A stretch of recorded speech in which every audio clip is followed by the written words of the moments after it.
আসসালামু আলাইকুম। অষ্টম শ্রেণীর সকল শিক্ষার্থীকে আন্তরিক শুভেচ্ছা এবং অভিনন্দন। আমরা আজকে 4 নম্বর প্রশ্ন নিয়ে আলোচনা করব বৃত্তের খুঁটিনাটি অধ্যায়ে।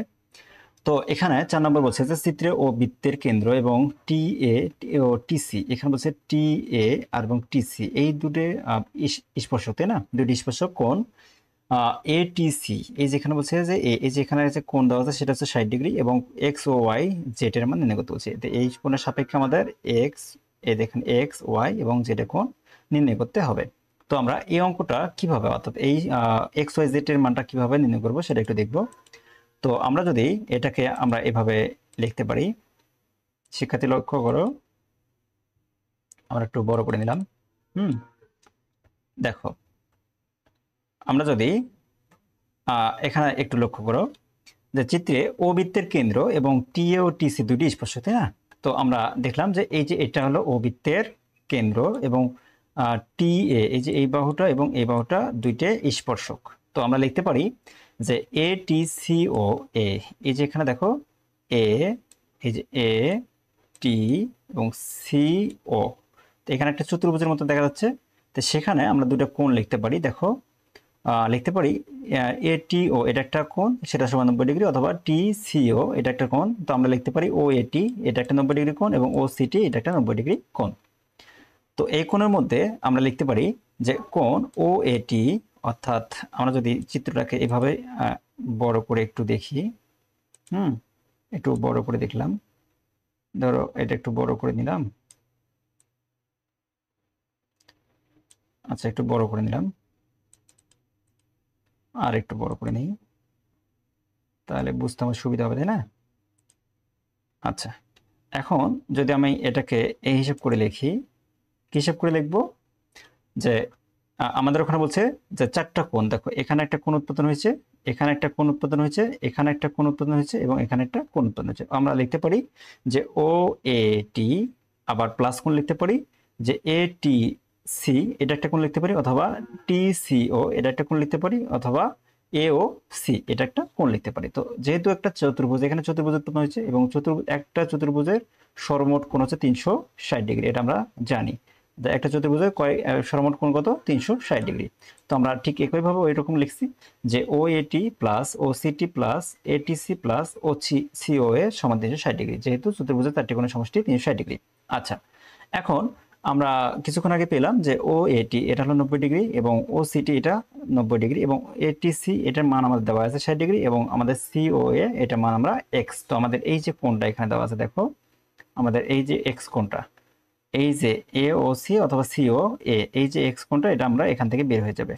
তো আমরা ওটার সামনে লিখতে পারি এক্স সমান 360 ডিগ্রি। দেখো এটা যোগ করলে 290 90 আর 60 যোগ করলে 240, এটাকে যদি সমচিহ্ন পাশে নিয়ে যাও তাহলে মাইনাস হবে। আর 360 থেকে যদি 240 বাদ দাও 120 হবে, তাহলে এক্স এর মান পেলাম 1 নম্বর সমীকরণ 120 ডিগ্রি। আবার আমরা যদি এক সরল কোণ হিসাব করি, কোণ এক্স প্লাস এ ও বি, এক সমীকরণ এক সরল কোণ, অর্থাৎ আমরা যদি চিত্রটা লিখি যে এক্স এ ও বি, এ ও বি এটাকে এক সরল কোণ বলবো। এক সরল কোণ সমান কি লেখা যাবে? 180 ডিগ্রি। ওকে, তো 180 ডিগ্রি, তাহলে আমরা লিখতে পারি এ ও বি, আমরা যেহেতু এক্স এর মান 120 ডিগ্রি, তো 180 থেকে 20 বাদ দিলে আমরা পাই এ ও বি সমান 60 ডিগ্রি। এখন আমাদের আর একটু আমরা পড়বো যে আবার কেন্দ্রস্থ এ ও সি সমান পরিধি 2 ইন্টু পরিধিস্থ এ ডিসি। তো অর্থাৎ আমরা জানি যে বৃত্তের কেন্দ্রস্থ কোণ যেটা পরিধিস্থ কোণের দ্বিগুণ হয়। তো কোণ এ ও সি এটা আমাদের কেন্দ্রস্থ কোণ, আমরা একটু দেখি এ ও সি, এই যে এ ও, এই যে এখানে বলছে এ ও সি এটা আমাদের কেন্দ্রস্থ কোণ, এখানে বৃত্তস্থ কোণের দ্বিগুণ, এই যে এখানে যে বৃত্তস্থ কোণ উৎপন্ন হচ্ছে সেটার দ্বিগুণ, অর্থাৎ আমরা বলতে পারি যে কেন্দ্রস্থ বৃত্তস্থ কোণের দ্বিগুণ কি এডি সি। এখন আমরা লিখতে পারি যে কোণ 120 ডিগ্রি ইকুয়াল, যেটা আমরা 1 নম্বর সমীকরণ থেকে পাইছি, তাই না, 2 ইন্টু এডিসি, অর্থাৎ এটা যেহেতু দ্বিগুণ। তো দেখো 120 ডিগ্রি যদি এটাকে যদি আমরা এ পাশে পার করে দেই তাহলে 2 দ্বারা ভাগ হয়, 120 ডিগ্রি যদি 2 দ্বারা ভাগ করি তাহলে 60 ডিগ্রি পাওয়া যায়। তো আমরা লিখতে পারি যে কেন্দ্রস্থ কোণ সিওবি, আবার দেখো সিওবি আমাদের একটা কেন্দ্রস্থ কোণ, আর সিওবি এই যে কেন্দ্রস্থ কোণ, এই যে সিওবি এবং কেন্দ্রস্থ কোণ এই যে এখানে যে কোণ আছে সিডিবি, এটার পরিধিস্থ কোণের দ্বিগুণ হবে, তাই না, পরিধিস্থ কোণের দ্বিগুণ। তো আমরা এইভাবে লিখতে পারি যে সিওবি সমান পরিদস্থ কোণ সিডিবি অর্থাৎ বৃত্তস্থ কোণ কেন্দ্রস্থ কোণের দ্বিগুণ, পরিদস্থ কোণের দ্বিগুণ। তো আমরা সিওবি যেহেতু 100 কোণ সমান 180 ডিগ্রি, আর এখানে 2 ইন্টু সিডি অর্থাৎ এটা দ্বিগুণ হবে। তো এটাকে যদি আগের মতো আবার ভাগ করি, 180কে যদি ভাগ করে যাই তাহলে আমরা সিডিবি সমান কত পাই, 90 ডিগ্রি। এখন আমরা দেখতে পারি যে এডিসি কোণ এবং কোণ এবিডি সমান 90 ডিগ্রি। কোণ এডিসি প্লাস কোণ এডিবি, তাই না? এডিসি আমরা লিখতে পারি এডিবি এডিবি প্লাস কোণ এডিসি সমান কত, 90 ডিগ্রি লিখতে পারি। অর্থাৎ এই কোণটা এখানে, এই যে দেখো জেড কোণ এখানে উৎপাদন হয়েছে এডিবি প্লাস কোণ এডি, এই যে এখানে সি, অর্থাৎ এই কোণটা সমান লিখতে পারি 90 ডিগ্রি। তো আমরা দেখো এডিসি সমান 60 ডিগ্রি এবং এডিবি সমান এখানে জেড, তাই না? এখানে জেড না, এডিবি সমান কত, এখানে আমরা দেখলাম যে এডিবি সমান কত দেখতাম, এখানে জেড কোণ আছে এডিবি, এই যে এখানে একটা জেড কোণ আছে, এখানে একটা জেড কোণ উৎপাদন হয়েছে। তো ওইটার সময় আমরা দেখতে পারি তো 90 ডিগ্রি, অর্থাৎ 60টাকে যদি আমি এ পাশে পার করে দিই তো এটা 90 থেকে 60 বাদ দিলে 30 পাওয়া যায়, তাহলে জেড কোণের মান কত পেলাম, 30 ডিগ্রি পেলাম। আবার 360 থেকে যদি আমি এক্সটা বাদ দিই, অর্থাৎ 360 থেকে 120 যদি বাদ দেই, আমরা পেয়ে যাব 240, যা এক্স কোণের বিপরীত দিকে কেন্দ্রস্থ কোণ, এক্স কোণের বিপরীত দিকে কেন্দ্রস্থ কোণ, তাই না?